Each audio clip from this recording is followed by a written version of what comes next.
In 2025, at a party marking 10 years since the company became 1MG, one of Tata 1MG's founders, Vikas Chauhan, walked up to his co founder Prashant Tandon and handed him something in a frame. It was a note Tandon had himself drawn back in 2012. On it was a rough sketch of what the two of them wanted to build over the next 5 to 7 years, and it included a diagnostics business and a chain of retail clinics. Taken together, it was the outline of a company that would sit at the center of a patient's health. Now, here is the striking part. More than a decade later, they have built almost exactly what was on that page. That kind of patience is rare anywhere, and it is close to unheard of in the Indian consumer internet landscape, where the usual game is to move fast and grab the land before anyone stops to check whether the business actually works. 1MG played it the other way. It kept its discounts modest while rivals slashed their prices, and it stayed out of the delivery sprint that the rest of the market treats as the future of selling medicine. And it worked. When Tata took control, 1MG was doing about 309 crore rupees in revenue. 5 years later, that has grown roughly tenfold to nearly 3,000 crore rupees in the last financial year, and the business turns a profit. Inside Tata Digital, a group of internet companies that has mostly struggled, 1MG is the rare bright spot. So, why does slow and patient win here when it loses almost everywhere else online? The answer sits on that hand drawn page because the people who built 1MG never really thought that they were building a pharmacy. Welcome to Daybreak, a business podcast from the Ken. I'm your host Snigdha Sharma, and I don't chase the news cycle. Instead, every day of the week, my colleague Rachel Varghese and I will come to you with one business story that's worth understanding and worth your time. Today is Thursday, the 20th of August.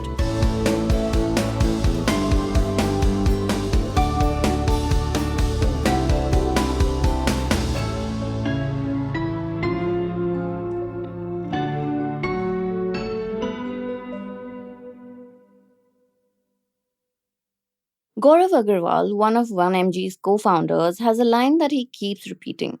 He says he is tired of explaining that 1MG is not an e pharmacy but a healthcare company. To understand what he means, you have to go back to where it all started. Before it was 1MG, it was Health Card Plus, built in 2011. Back then, it was just a database of medicines. You could look up a prescription and find comparable alternatives with the same composition. It existed because Indian healthcare tends to hide information from patients, and the founders wanted to open that up. Then, people started asking why couldn't they simply order the medicines that they were looking up. As co founder Vikas Chauhan put it to my colleague, the Ken reporter Sudeshna Ray, a patient does not experience their health in silos. So the company decided to take on the whole thing. Medicine was only the start. It wanted the diagnostics and the doctor consultations around it too. That choice shaped everything that followed, especially the things 1MG refused to do. When it got into diagnostics, it could have outsourced the testing the way that many rivals did. Instead, it built its own labs and hired its own phlebotomists because it wanted to own the quality. Today, it runs 21 labs across 75 cities. And then there was the discount question. The sector runs on thin margins already, around 12 to 14%, and most players were giving back close to 10% in discounts, which swallows almost all of it. 1MG held far tighter at 5 to 8% on most orders. Colleagues remember Prashant Tandon, the other co founder, drawing a hard line that they would not discount beyond a point. His logic, and Chauhan's too, was that a discount cannot hold a customer because a rival can always undercut you. What holds a customer is trust, and that is the moat. There is a reason that 1MG can afford to be this patient, and it comes down to how strange the pharmacy business really is. More on that in the next segment, but before we get there, my colleague Praveen has something to tell you.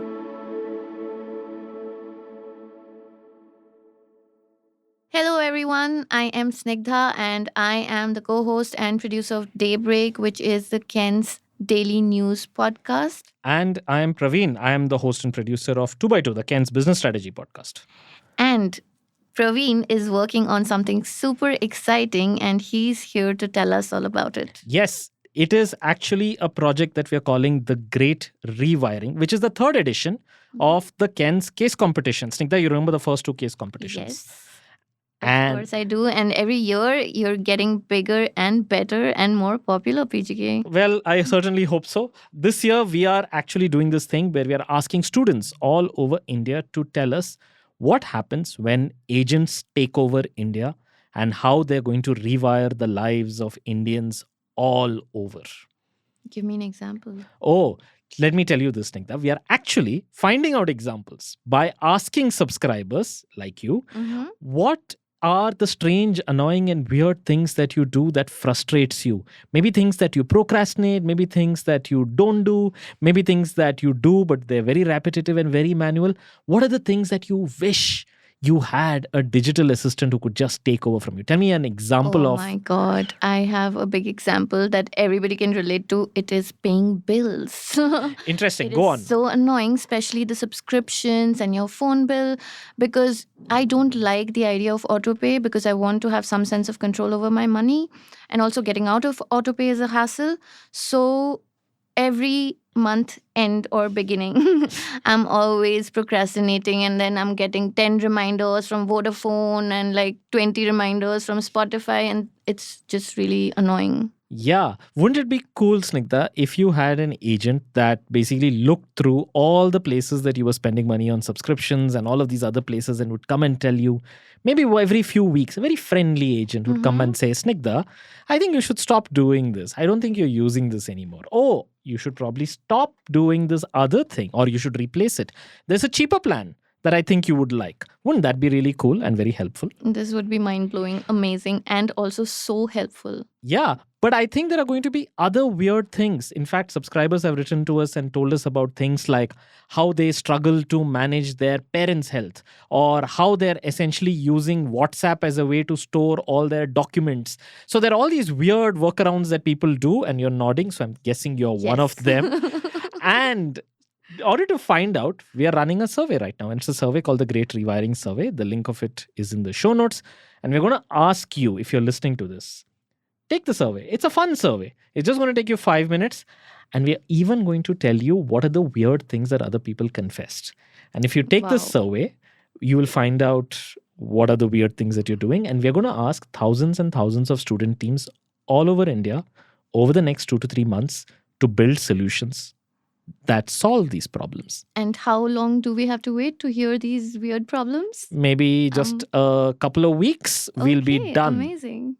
All right, looking forward to it. Yeah, the survey is here. I would recommend you take it. Yes, please do. Link is in the show notes, and please do share it with your friends and family. Yeah, it's very easy to share. And tag us on social media if you're sharing it on social media.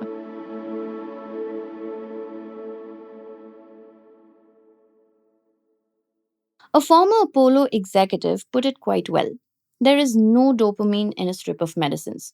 Whether you deliver someone's tablets in 10 minutes or in a day, they are not thrilled either way. At best, they are simply not annoyed. Medicine is a planned purchase. You buy it when you need it, and once you find a channel you trust, you rarely switch. That undercuts the whole logic of speed. The quick commerce apps want a big share of Indian pharma's market by being fast, but the maths fights them. The average person orders medicines only a handful of times a year, and a pharmacy is not a grocery dark store. It has to keep a licensed pharmacist on the premises at all times, and it faces inspections that judge it like a full retail chemist. The inventory is punishing as well. To serve prescriptions quickly in a single neighborhood, you have to stock 16,000 to 18,000 different products at that location, and many times it is what a grocery dark store holds. One executive put the cost of a single such store at upwards of 1.5 crore rupees. And then there is barely anything to upsell. You cannot talk someone into an extra strip of blood pressure pills to lift the bill. So, when 1 mg holds back from the delivery race, it is to make a calculated choice. It does offer 30 to 90-minute delivery intensities, but it keeps its weight on physical stores and its wider network. And its founders are clear that they will scale quick commerce only when it actually makes money. What 1 mg is really chasing sits somewhere else. It believes that healthcare is longitudinal. It wants to follow a patient across years, tracking the whole arc of their health. Picture someone living with diabetes. The relationship a pharmacy usually has with them is thin. They run out of the medicine and then they reorder, and that is the whole of it. 1mg wants something deeper. It wants to know when their next blood sugar test is due before they do, and to flag the reading that matters before anything goes wrong. The idea is to always keep watching. That is the bet that Tandon drew on a single page all those years ago, and it is still the plan today. As Agarwal puts it, they believe nothing happens quickly in healthcare, and they do not care how long it takes.